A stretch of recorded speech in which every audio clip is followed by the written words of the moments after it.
नाज़रीन, अपनी ज़िंदगी में हमेशा खुश रहें, हमेशा उस चीज़ को देखें जिससे आपको खुशी मिलती है, हमेशा खुशी से अपनी ज़िंदगी को बसर करें। जो चीज़ आपको अच्छी लगती है उसको आप ज़रूर करें, लोगों की बातों में ना आएँ, लेकिन इसके साथ साथ इस बात का ख्याल रखें कि आपकी ज़ात से किसी और ज़ात को नुकसान ना पहुँचे। प्रोग्राम का आगाज़ करते हैं, अपने पहले सेगमेंट की जानिब बढ़ते हैं। नाज़रीन, आजकल हमारे यहाँ नींद के बहुत ज़्यादा मसाइल हैं, लोगों को इतनी ज़्यादा मुश्किलात होती हैं सोने में, और हमारी रूटीन और हमारा लाइफस्टाइल भी इतना ज़्यादा ख़राब हो चुका है जिसका असर जो है वो हमारी नींद पर भी पड़ता है। और जब हम रात को सही से सोएंगे नहीं तो सुबह हम फ्रेश नहीं उठेंगे, और फ्रेश नहीं उठेंगे तो फिर अपने रोज़मर्रा के काम किस तरह से सरअंजाम देंगे। स्लीपिंग डिसऑर्डर्स पर बात करेंगे और नींद के जितने भी मसाइल हैं इस पर बात करने के लिए हमारे साथ प्रोग्राम में ज्वाइन कर चुकी हैं डॉक्टर आमना इफ्तिखार, माहिर नफ्सियात।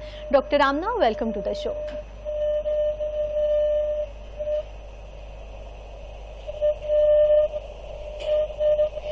डॉक्टर आमना, सबसे पहले हम स्लीपिंग डिसऑर्डर्स पे तो बात करेंगे, लेकिन उससे पहले आप ये बता दें कि स्टेजेस क्या है स्लीप की।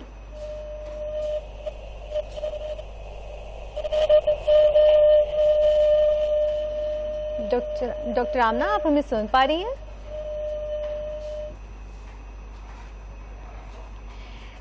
नाज़रीन, इस सेगमेंट में हम स्लीपिंग डिसऑर्डर्स पर बात करेंगे और अपनी ज़िंदगी में जो है नींद की इतनी ज़्यादा इम्पॉर्टेंस आपको देनी चाहिए कि आप अपनी नींद का प्रॉपर ख्याल रखें कि आपको सोना किस वक्त है। प्रॉपर जो है आप इस चीज़ को देखें कि आप जब रात को अपने बिस्तर पर जाते हैं तो एक स्पेसिफ़िक टाइम के साथ जो है उस पर जाएं और अच्छी नींद जो है वो लें। बिकॉज़ हम ये सुनते हैं कि early to bed early to rise makes a man healthy, wealthy and wise.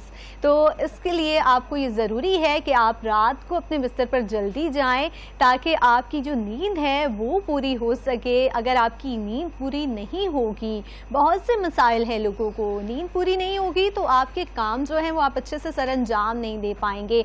आप सुबह उठेंगे, आपको थकन महसूस होगी, अवल तो आप लेट हो जाएंगे अपने, अगर जॉब पे जा रहे हैं, बच्चे हैं, जो भी मुश्किलात होंगी फिर आपको इस वजह से उनका सामना करना पड़ेगा। डॉक्टर आमना इफ्तिखार हमें ज्वाइन कर चुकी हैं। Doctor Amna, welcome to the show.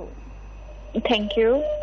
Doctor Amna, हम स्लीपिंग डिसऑर्डर पर तो बात करेंगे, लेकिन सबसे पहले आप जो है स्लीप की स्टेजेस कितनी हैं इसको डिफाइन कर दें ताकि नाज़रीन को पता चले कि हम किस स्टेजेस में जाकर गहरी नींद में पहुंचते हैं।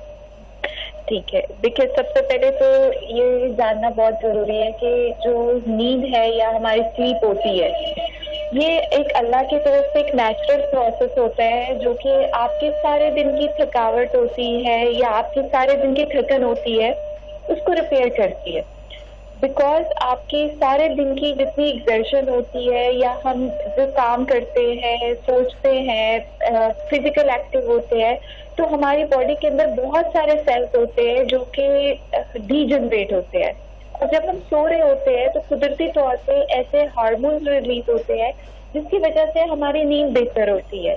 और नींद की अगर हम बात करें तो इसकी मुख्तलिफ स्टेजेस आती है या हम जब डिफाइन करते हैं तो कुछ लोग होते हैं वो कहते हैं कि मेरी नींद बहुत कच्ची है। कुछ लोग होते हैं जो कहते हैं कि जैसे ही मैं बेड पे जाता हूँ, लेटता हूँ तो बहुत गहरी नींद में चले जाते हैं। तो इसलिए इसको हम मुख्तलिफ स्टेजेस में जो है वो लेकर जाते हैं, जिसमें जो पहली स्टेज आती है जिसको हम कहते हैं रैपिड आई मूवमेंट स्टेज, वो वाली नींद होती है जिसमें आप आधे जाग रहे होते हैं और आधे सो रहे होते हैं। आपको इनकी जो चीजें हो रही होती है उनका पता चल रहा होता है। फिर उसके बाद जब थोड़ा टाइम होता है तो हम वो डीप स्लीप की तरफ जाते हैं। और डीप स्लीप आपका वो टाइम ड्यूरेशन होता है जिसमें हमारी बॉडी रिपेयर होती है, हमारे ब्रेन के सेल्स रिपेयर हो रहे होते हैं।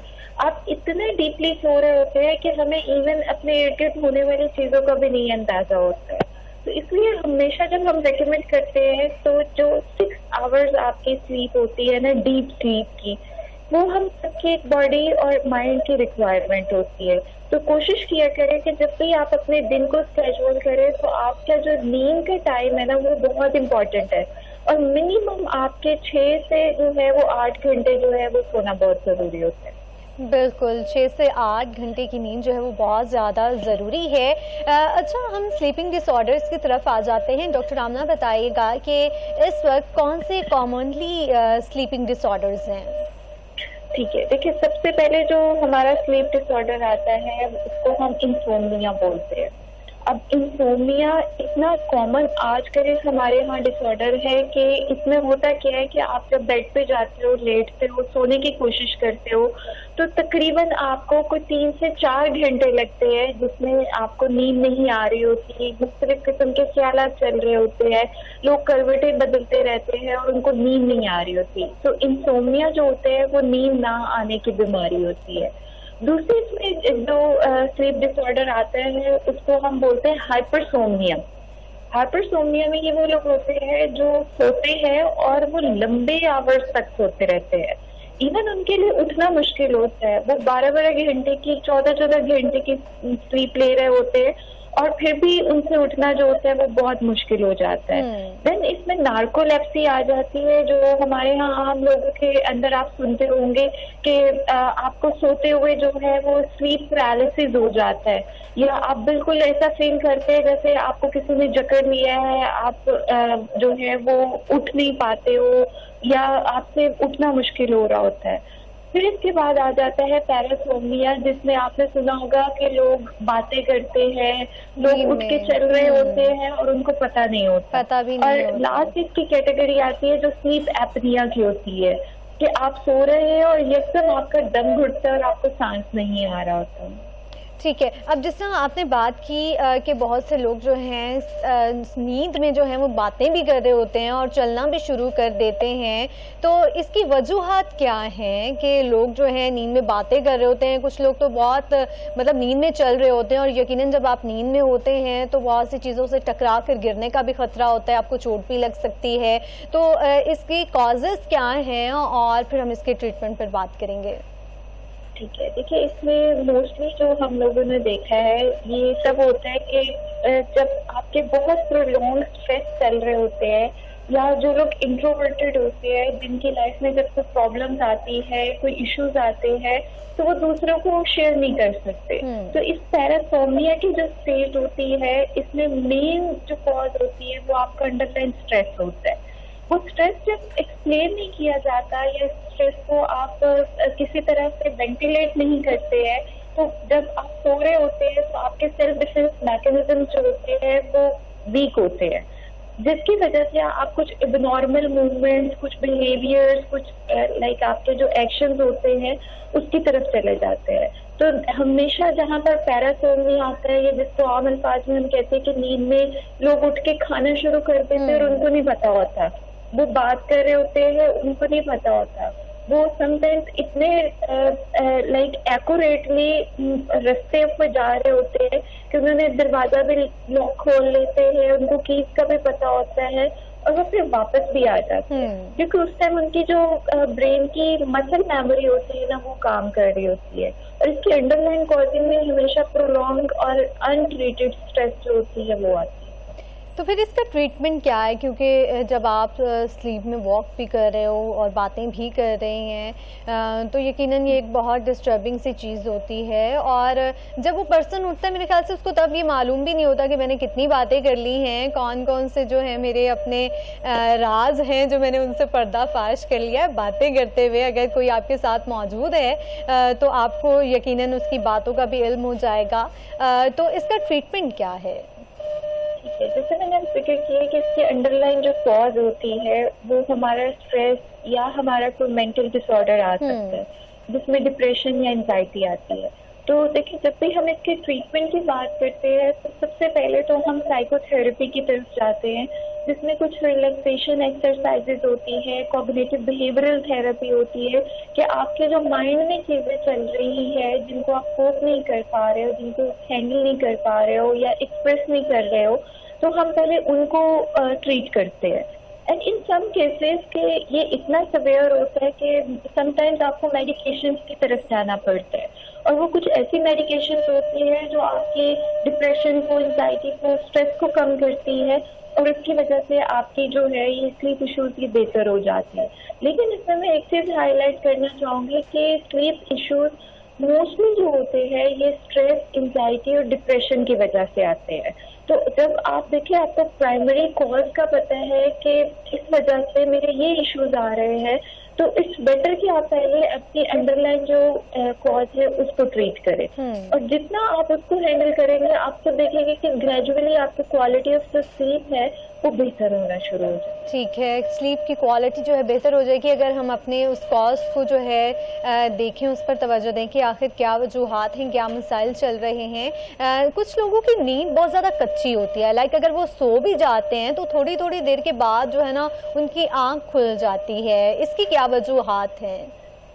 ठीक है, मोस्टली जो बहुत सारे रिसर्चेस है उन्होंने यही शो किया है कि जो लोग बड़ी लाइट स्लीप में होते हैं या जिनकी नींद कच्ची होती है, जैसे वो सो रहे होते हैं और हल्का सा भी कोई डिस्टॉर्शन होता है या आवाज आती है तो वो फौरन उनकी आंख खुल जाती है। बेसिकली वो लोग होते हैं जिनके लिए हम वर्ड यूज करते हैं हाइपर सेंसिटिव, कि वो बहुत ज्यादा चीजों को महसूस करते हैं, वो बहुत ज्यादा चीजों को ऑब्जर्व करते हैं, वो ओवर थिंकिंग का शिकार होते हैं।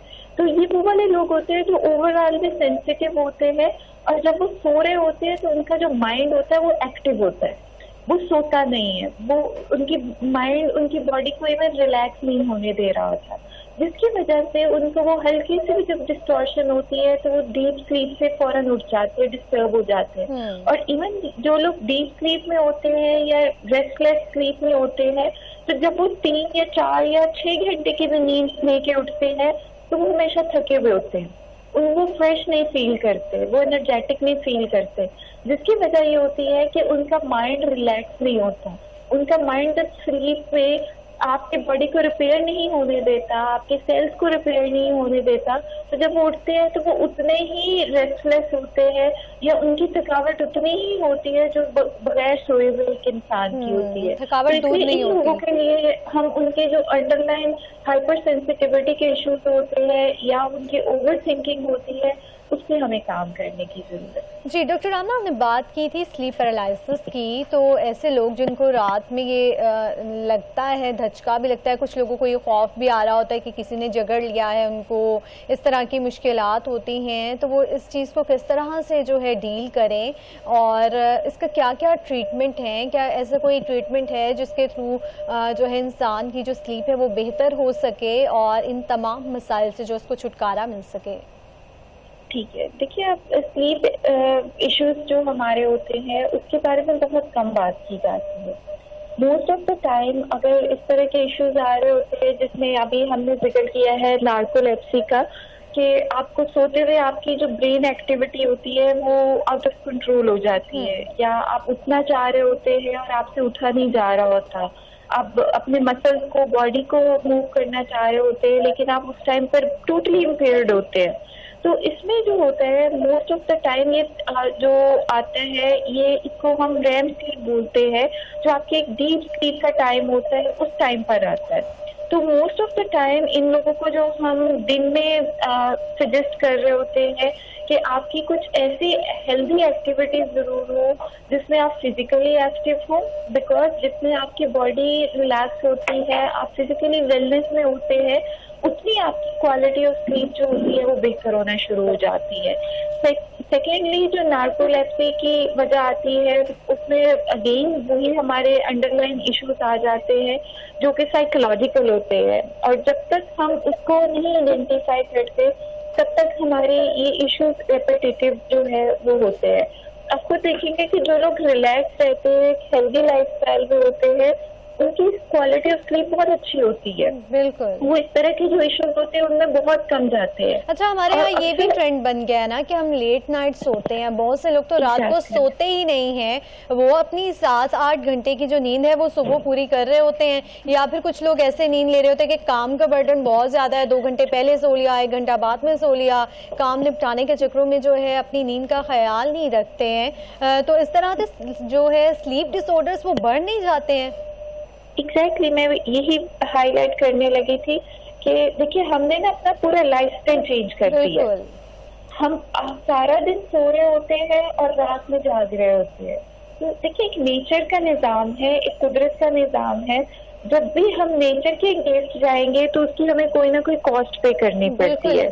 तो डेफिनेटली कोशिश करें कि आप अपना जो स्लीपिंग टाइम सेट करें वो हमेशा रात 10 बजे से लेकर सुबह 5 बजे के दरमियान हो।